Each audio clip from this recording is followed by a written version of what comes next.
All right, guys, if it's a Tuesday in the DMV, it's got to be the DC Sports Huddle here on WTOP. I am Rob Woodfork. I am at the controls while Dave Johnson is on vacation. And of course, I'm alongside the usual cast of characters, Chris Cichon, Dave Preston, and George Wallace.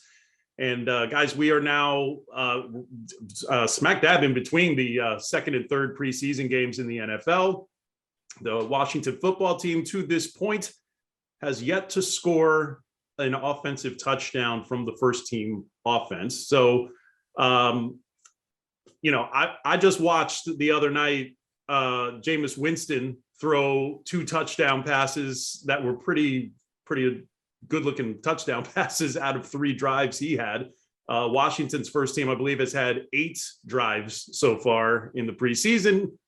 Is this a cause for concern, George Wallace, that the first team hasn't scored a touchdown yet?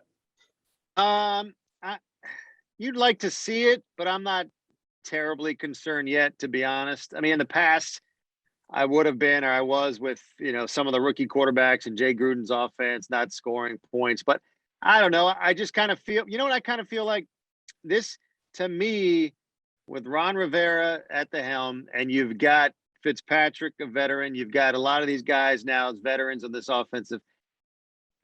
This almost reminds me of kind of like a Joe Gibbs preseason. Like, it is just, you're showing absolutely nothing. You see a lot more in practice. I'm not overly concerned yet. I think once the Chargers kick off on that Sunday afternoon, I think you're going to see something different. I just kind of have that feeling. I think that I'm not over concerned about it. I think that they have shown in practice they can move the football against a pretty good defense, mind you, against their top defense in practice. So I think they're being very vanilla right now in these games. And I think it's, which, we always just say that about Joe Gibbs' offense, right? He'd go 1-3 in the preseason, 0-4. Playboy's got him going to the Super Bowl, and then all hell breaks loose. And they come out and it's a totally different thing in week one. So I'm not concerned yet, because I think you're going to see a different offense, or a different level in a couple of weeks. All right. And I'm not going to ask you why you were getting your sports news from Playboy, but Chris Cichon, are you worried about why? Do you not remember that? Does nobody remember that? I do remember that. I wasn't old enough to read Playboy yet, though, but that was just me. Chris Cichon, are you concerned about the lack of touchdowns from the first team offense? A little bit, because I look at a top tier organization like the Baltimore Ravens, and guess what? They win all of their preseason games. We could talk about not caring, and maybe Sean McVay's way of not playing any starters at all is kind of the new age. But to me, I would like to see a little bit of foot on the gas, and hasn't really appeared to be there. But that being said, I try to bring my high school coaching knowledge to this WTOP huddle. And one of the things we did in our scrimmage, and I don't know that this translates to the NFL. It's just, this is my experience. We did not want tape on any of the stuff we're going to do in the regular season. So we ran 9 plays, and that's it. And we perfected them. And I don't even know that we're going to be using them in the regular season. And maybe that's something Washington's doing. They're staying vanilla for a reason. They don't want the Chargers to see some of their exotic packages, see Fitzpatrick opening it up and throwing to the many pass catching and guys in the backfield, especially Jaret Patterson, who continues to look like he's going to make this team. And maybe that's the reason why. Yeah, we're going to talk a little bit more about Jaret Patterson coming up. I mean, he has been pretty much the face of the franchise over the course of this preseason. Dave Preston, what's your take on the lack of scoring on first team offense? Rob, I think anything that happens in August stays in August. It's almost like Vegas. And I think that when you look at how good or bad a team fares in the preseason on a numbers basis, you have to take it with at least a grain of salt, or perhaps a pillar of salt. Am I concerned that they haven't scored, the first team? Yes, I am. But am I completely worried? No. Just as if the first team had put up a bunch of points in the first 2 games, I'd be encouraged, but I'd still be, you know what? This is the preseason. These games don't count.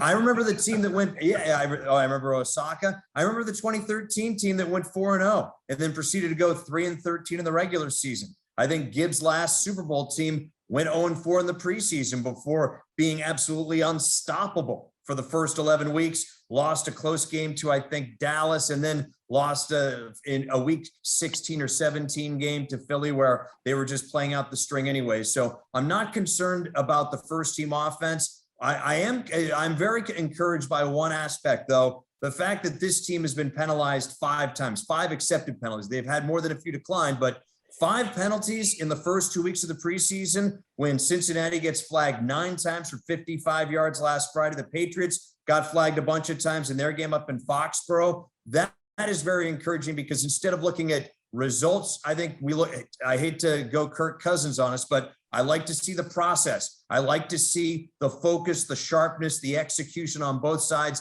They're not necessarily beating themselves. There was that Cam Sims fumble that really sticks to you. And that if they're able to keep that drive going, perhaps they get a touchdown on that. The issues with Dustin Hopkins, we didn't see them this past Friday, but you know what? They didn't attempt a field goal longer than 40 yards. So there's that. I think you have to look at a lot of different things in the preseason. I'm encouraged by how they're playing for Ron Rivera. And also, I mean, this is going to be the dress rehearsal here. This game against Baltimore, this is the 3rd preseason game. We all know what that means. And I think George implied that it's still going to be that dress rehearsal game, even though they did shorten the preseason by 1 game. But as we look ahead to this Baltimore game, I mean, if the first team offense goes out, and I think we're all in agreement here that the Baltimore defense would be the best defense that they've seen so far in the preseason. So if you're able to go out there and put, let's say, maybe 17 points on them in the first half, then we're feeling a lot better about this offense. Am I crazy, George? Well, number of ways I can answer that. In regards to this, Just on this. That's a different podcast. different huddle. I think you're right. And I think that to your point about this being the dress rehearsal, this week, all week, Ron Rivera is using it as a game week, the way they meet, the way they practice. They're going to get ready for games. You know, a lot of coaches want to have the first string come out of the locker room in the second half, go through halftime adjustments and things like that. So I still don't think you're going to see a ton of different wrinkles in this from the first team offense, but I think you should see them play, an extended period of time, unless he completely reverts and changes course on Saturday if he's seen what he needed to see throughout the week of practice. Who knows with Ron Rivera? I mean, you really don't know, and he's good at not giving away much. I mean, that's why he's the veteran coach like that. So I think anything's up for grabs on Saturday, but yes, I'd like to see a couple of encouraging drives, at least, sustained drives, run the football, get down there. If you don't score a touchdown, fine, but at least put together a couple of nice drives against a very good defense, to your point. Look, something's got to give, folks. 19 straight preseason wins for the Ravens. Will it be 20? I don't know. That probably. I mean, that's nearing a record, right? Because the 19 in a row that they've won, nobody's done that since the Lombardi Packers, which is, I don't know how important that is or isn't, but I mean, it's impressive nonetheless. Hey, if Bruce Allen were still running the Burgundy and Gold and they won 19 straight, there'd be parades, there'd be banners, there'd be an extra trophy in Ashburn. It'd be pretty wearing the gold pants. Oh, you know it. Which I like at home. I like the George Allen era home uniforms, and I prefer the Gibbs away uniforms with the burgundy pants. I am actually in agreement with you on that. I think the gold pants get a bad rap, but we could do the football fashionista segment another time. Dave, what do you need to see from the Washington football team in this preseason finale? Well, I think we've seen them put a lot of plays together from time to time here and there. It'd be nice to see one sustained drive by the offense that ends in a touchdown. That would be, the perfect situation there, whether it's the first possession, second possession, what have you. I'd like to continue to see this team not beat itself. I'd like to see a little more explosion on the kicking return game. I think Jaret Patterson had a 37-yard kickoff return. Was it DeAndre Carter? DeAndre Carter. I'd like to see him continue to shine back there, returning kicks and punts, because I think that the special teams has not been that special, especially where the return game has been concerned for a long time, in my opinion. And that would be a nice difference maker for this team. It would also be nice to see Ryan Fitzpatrick, take the can off things and just just stretch the secondary like we have heard that he can. Granted, it's August. It'd be nice to see something along those lines before we start playing for real. What about you, Chris? What I'd like to see from Washington is come out and play with intensity, really. I mean, these are key games now, especially being that this is the third and final one, to really show what we've got as far as the personnel that's going to be playing on Sundays moving forward. Now, in the second half, you probably see a lot of guys out there who won't be making this team, kind of showing off for other teams, really. But who is going to be that, 51st, 52nd guy making plays out there? I mean, you have a catch across the middle and you're a fringe guy and you make a drop.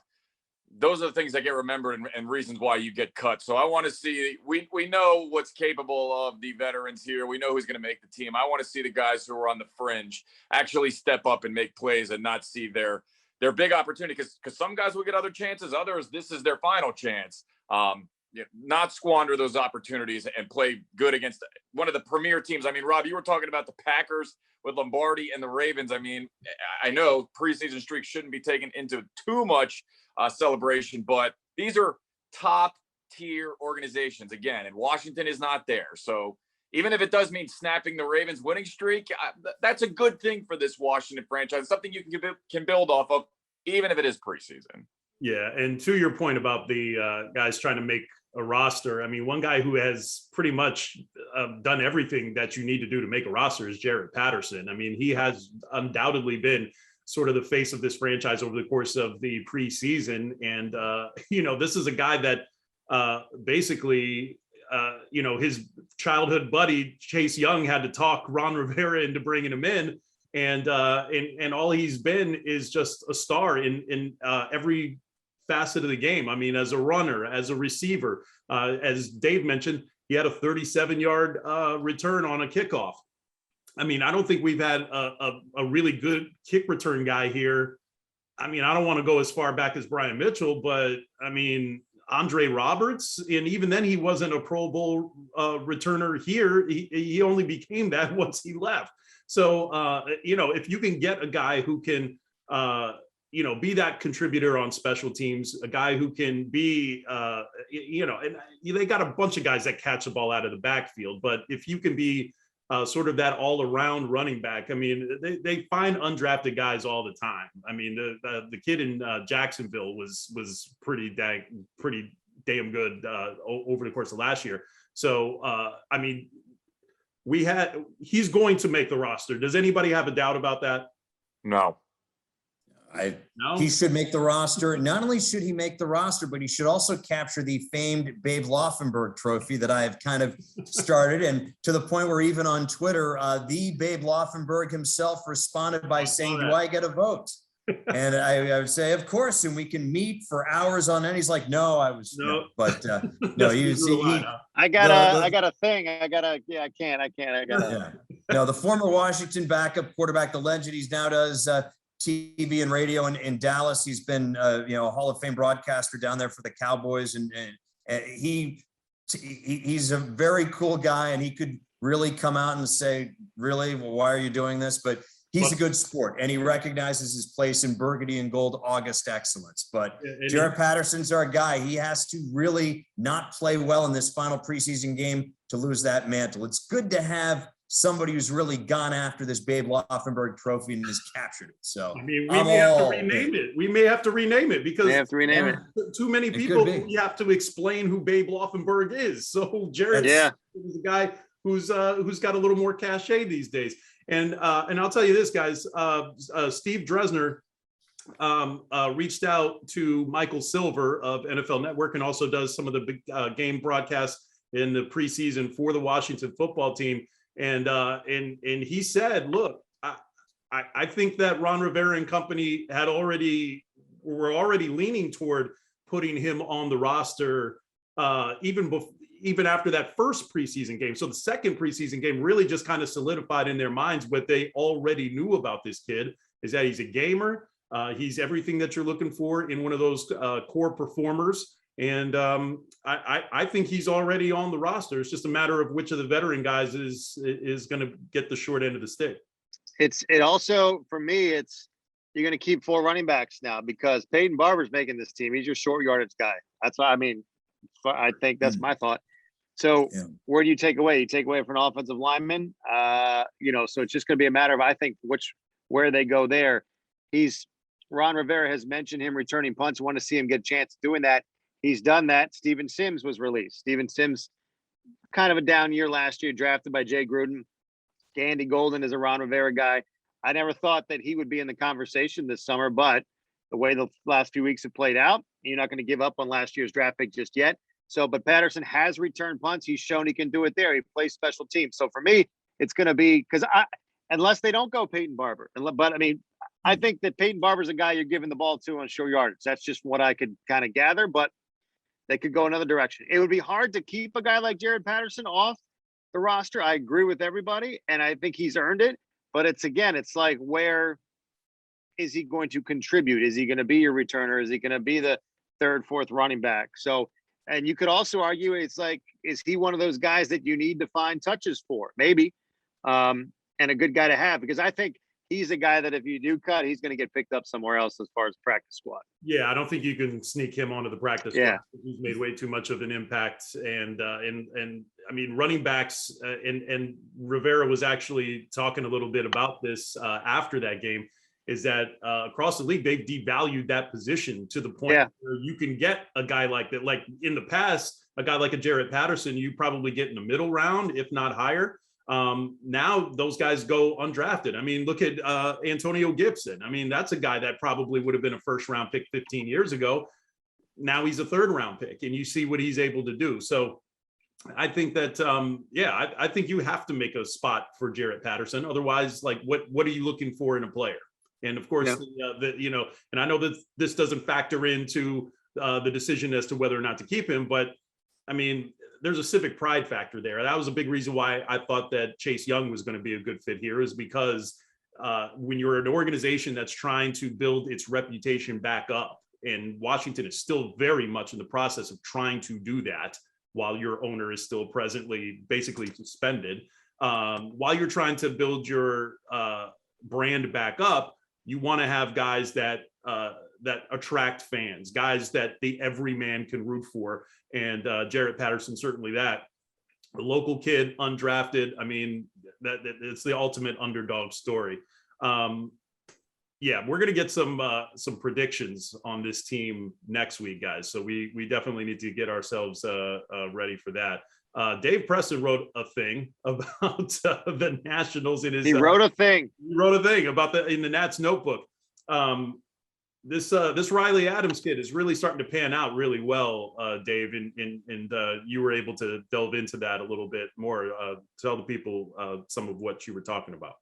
Well, what's nice, I guess, is that some of these prospects, some of these these non-name players that the Nats traded for when they got rid of 4 pitchers and 4 position players in the final days of July. Some of them are panning out. Josiah Gray made the immediate leap to the rotation. Another guy, perhaps a future battery mate for this guy, is a guy by the name of Riley Adams. He was kind of buried in Toronto's system. The 2 guys ahead of him at the major league level were both 26 years old. He's 25. So it's, even though catchers get traded, he was in this logjam up there. It felt like he was just going to be that 3rd catcher on a roster where you just keep 2. And this has been a fantastic situation for him. He's getting playing time. He actually had a chance to play against his former team last week and really played well. I think he homered against the Blue Jays when they were in DC.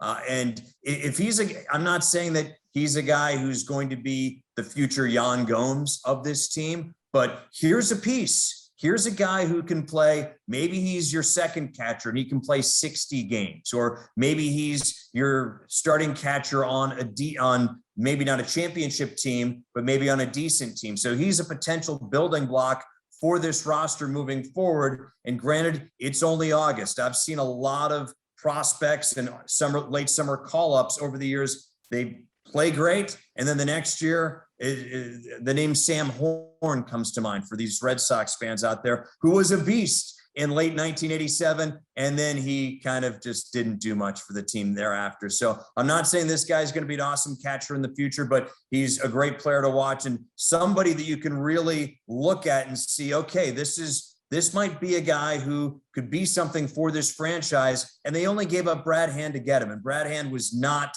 playing well, not pitching well down the stretch. You could make the case that Brad Hand was one of the reasons why they had to have this fire sale at the end of July. I mean, Brad. One thing I was real quick, because I got to jump off here in a minute, but just before we came on here, they promoted Cade Cavalli, the top prospect from Harrisburg, to Rochester. So he's making his way towards the big leagues. And on that note, I got to go. Predictions next week. Can't wait. Bye-bye.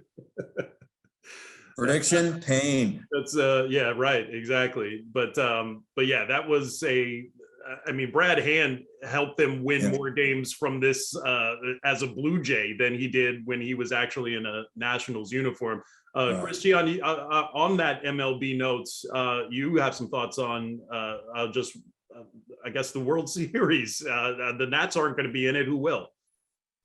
Yeah, and I want to rescind some of my criticism I had for Mike Rizzo and this Nationals front office because and I'm still a little critical. I don't think you needed to give up Trey Turner and Max Scherzer to get the Josiah Gray haul. I mean, I think you could have traded Scherzer, but tried to retain Turner. But that being said, Braves surging ahead in this division.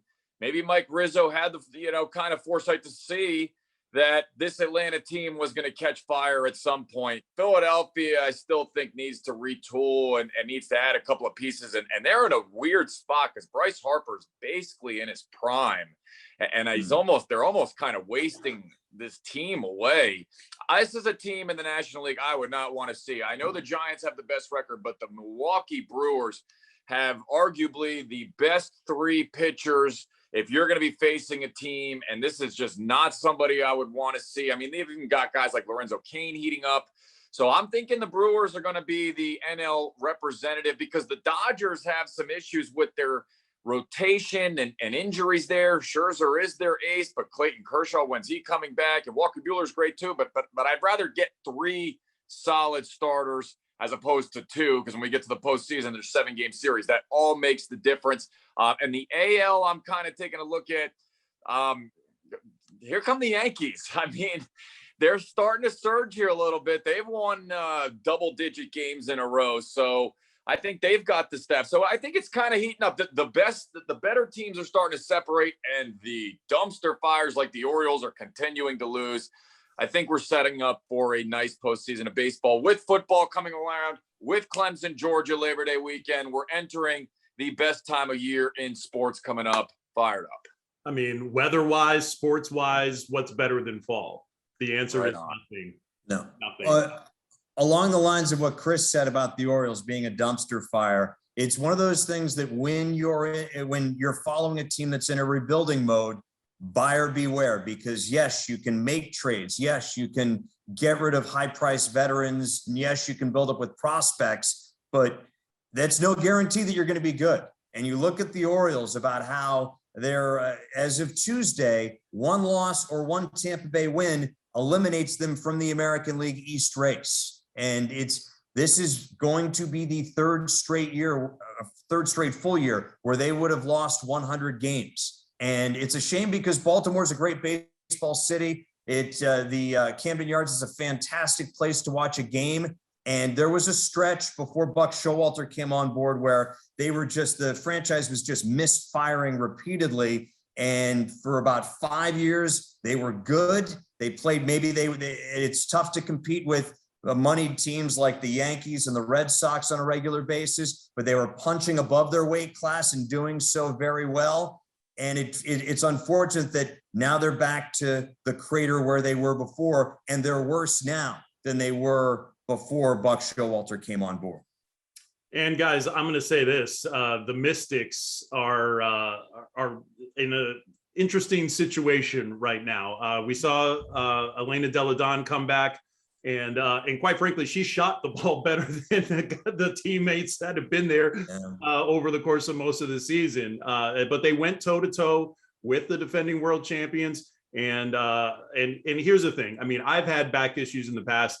I know how hard it is to come back from that. Yeah, and Chris knows too. So I mean, you deal with a back. It's very unpredictable. So if she is able to sort of work her way up to being healthy, this is a team that's only a couple of games out of the last playoff spot. So I mean, if you can get on a roll in these last 10 games, maybe you continue to let Tina Charles be sort of the go-to option. You have Delle Donne. I mean, a two-time MVP as a second option is a nice luxury to have. So I mean, if she can continue to be effective, if they can continue to tread water and get to a place where they're able to get some of these wins, then things could get really interesting. Even though they'd be a lower seed, they have a championship medal.